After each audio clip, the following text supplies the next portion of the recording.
Assalamualaikum warahmatullahi wabarakatuh. Anak-anakku sekalian, kelas 8, kita bertemu kembali di awal semester genap ini pada mapel SKI.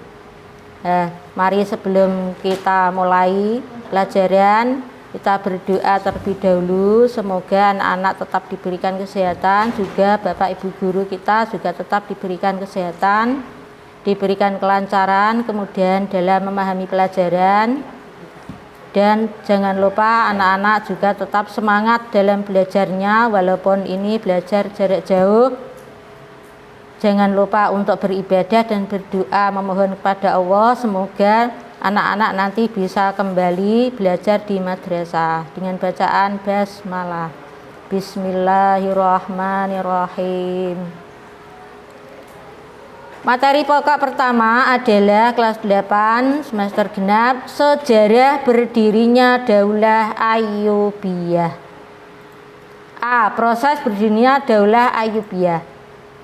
Daulah Ayyubiyah sebuah dinasti Sunni yang berkuasa di Mesir, Suriah, sebagian Yaman, Irak, Mekah, Hijaz, dan Diyarbakir. Ini dinasti Ayyubiyah atau Daulah Ayyubiyah yang didirikan oleh Salahuddin Al-Ayyubi. Nama Ayyubiyah dinisbatkan nama belakangnya Al-Ayyubi, diambil dari nama kakeknya bernama Ayyub. Nama besar dinasti itu sejak Salahuddin Al-Ayyubi berhasil mendirikan kesultanan yang bermadzhab Sunni, itu menggantikan Kesultanan Fatimiyah yang bermadzhab Syiah. Salahuddin putra dari Najmuddin bin Ayyub, berasal dari suku Kurdi di Azerbaijan. Anak-anak, karena anak-anak belum mendapat LKS, maka siapkan buku tulis untuk mencatatnya. B. Proses terbentuknya Daulah Ayyubiyah. Daulah Fatimiyah saat dipimpin oleh khalifah terakhirnya adalah Khalifah Al-Adid Billah tahun 1160 sampai 1171 Masehi. Itu telah mengalami kemunduran dan kondisi pemerintahan juga sangat lemah. Selain karena musim paceklik, adanya penyerbuan tentara salib ke Mesir, juga adanya konflik internal pemerintah Daulah Fatimiyah. Dalam kondisi seperti itu, kemudian Panglima bernama Asaduddin Sirkuh bersama Salahuddin Al-Ayyubi ditugaskan oleh Gubernur Syria yaitu Nuruddin Zanki untuk datang ke Mesir dan dengan tujuan mengusir tentara salib sekaligus menguasai Mesir. Salahuddin Al-Ayyubi diajak ayahnya Najmuddin bin Ayyub untuk menemui Nuruddin Zanki, kemudian ditunjuk untuk menduduki jabatan yaitu Kepala Garnisun di Baalbek. Perjalanan politiknya diawali ketika diajak pamannya yaitu Asaduddin Sirkuh tadi melakukan operasi militer di Mesir. Saat Khalifah Al-Adid sakit, kedudukan Salahuddin semakin kuat. Salahuddin mendapat dukungan penuh dari rakyat Mesir, apalagi Salahuddin Al-Ayyubi dan rakyat Mesir sama-sama memiliki faham Islam Sunni. Nah, apa Islam Sunni itu? Nah, Sunni itu Ahlus Sunnah wal Jamaah. Salahuddin Al-Ayyubi hidupnya penuh perjuangan dan pertempuran, misalnya meredam berbagai pemberontakan dan berperan besar dalam memenangkan pasukan salib.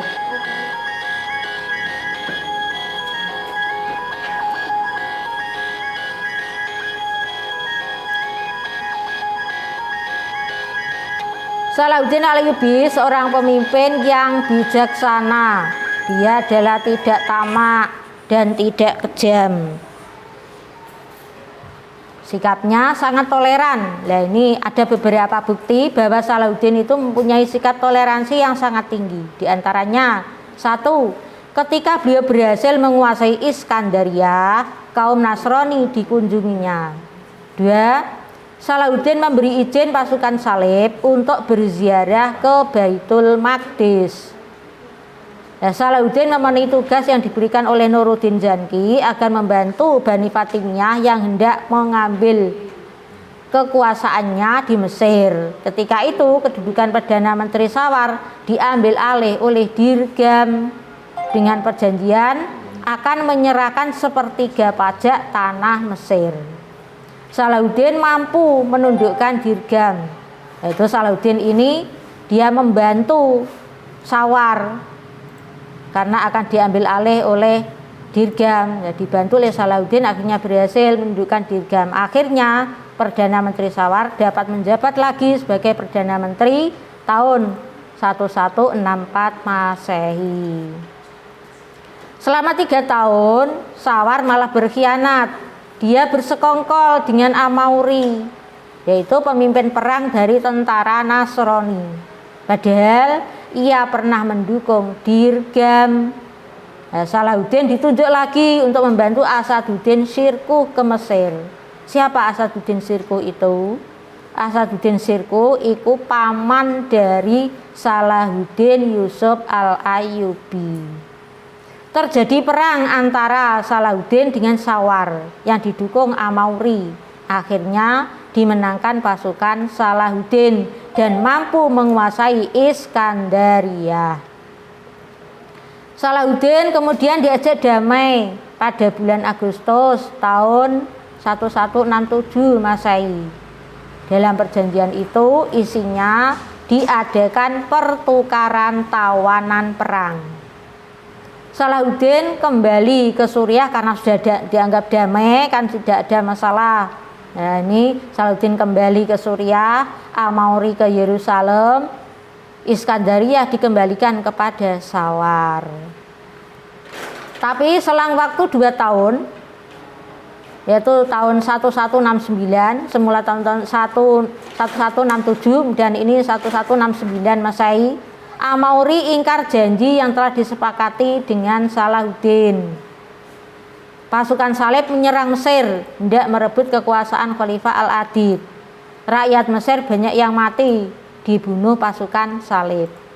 Pasukan salib itu apa? Pasukan salib itu pasukan dari pihak orang Kristen, pasukan salib. Nah, maka dengan segera Salahuddin dan Asaduddin Shirkuh beserta pasukan Islam ke Mesir.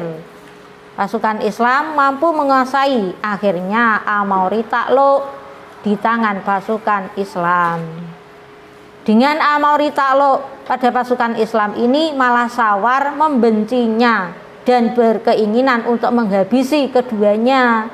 Padahal Sawar ketika dikudeta oleh Dirgam itu dibantu oleh Salahuddin. Malah ini dia ingin menghabisi Salahuddin dan Asaduddin Shirkuh karena dia tidak senang melihat keberhasilan Salahuddin dan Asaduddin. Nah, upaya Sawar itu karena dia ingin menghabisi keduanya, Salahuddin dan Asaduddin, diketahui oleh Asaduddin Shirkuh. Atas perintah Khalifah Al-Adid, Sawar harus ditangkap dan dihukum mati. Atas jasanya, Asaduddin Shirkuh dari Khalifah Al-Adid menunjuk sebagai Perdana Menteri di Mesir tahun 1169 Masehi. Kedudukan Asaduddin Shirkuh tidak lama, hanya berlangsung selama 2 tahun karena dia meninggal dunia. Kemudian posisinya diserahkan kepada Salahuddin. Salahuddin kemudian diangkat sebagai Perdana Menteri menggantikan Asaduddin Shirkuh. Saat itu Salahuddin berusia 32 tahun. Dan akhirnya Salahuddin dikenal dengan julukan Al-Malik An-Nasir.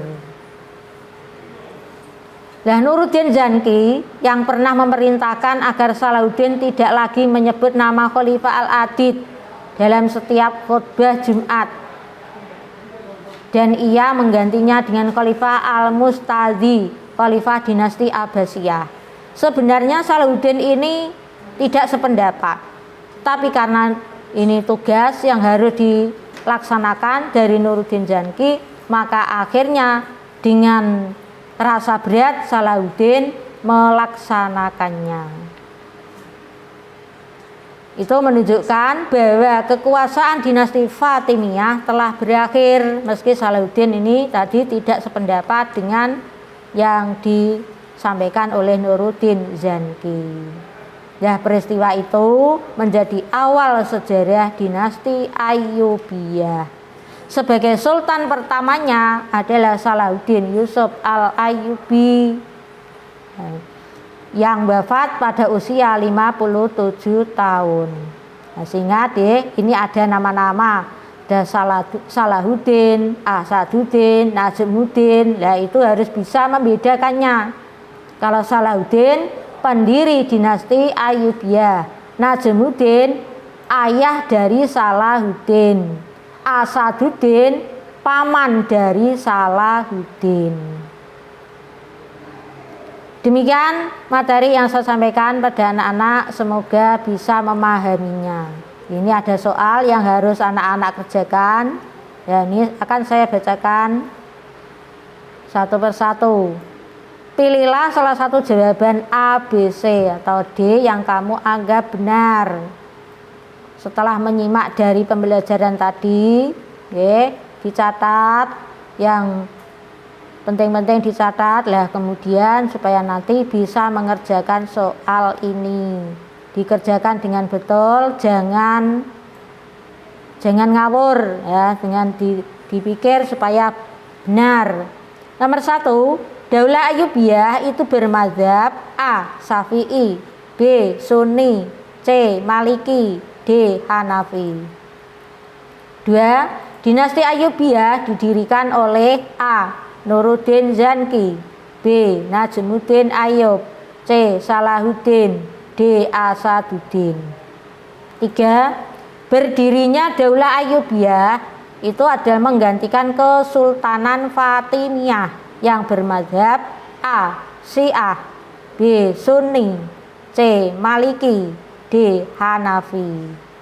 4. Salahuddin Yusuf Al-Ayyubi putra dari A. Nuruddin Zanki, B. Asaduddin, C. Sawar, D. Najmuddin Ayyub. 5. Daulah Fatimiyah saat itu dipimpin khalifah terakhirnya adalah Khalifah A. Al-Mustadi, B. Al-Adid, C. Al-Malik, D. An-Nasir. 6. Salahuddin Al-Ayyubi diajak ayahnya Najmuddin bin Ayyub untuk menemui Nuruddin Zanki, ditunjuk untuk menduduki jabatan A. Kepala desa, B. Kepala dusun, C. Kepala garnisun, D. Kepala daerah. 7. Salahuddin mempunyai sikap toleransi yang sangat tinggi. A. Kaum Nasrani dikunjunginya, B. Kaum Nasrani dibencinya, C. Kaum Nasrani dibunuhnya, D. Kaum Nasrani diasingkannya. 8. Salahuddin memenuhi tugas yang diberikan oleh Nuruddin Zanki agar membantu A. Bani Umayyah, B. Bani Fatimiyah, C. Bani Abbasiyah, D. Bani Ayyubiyah. 9. Salahuddin diajak damai pada bulan Agustus tahun 1167 Masehi. Dalam perjanjian itu isinya A. Diadakan jamuan, B. Diadakan prasmanan, C. Diadakan tawanan perang, D. Diadakan ajakan perang.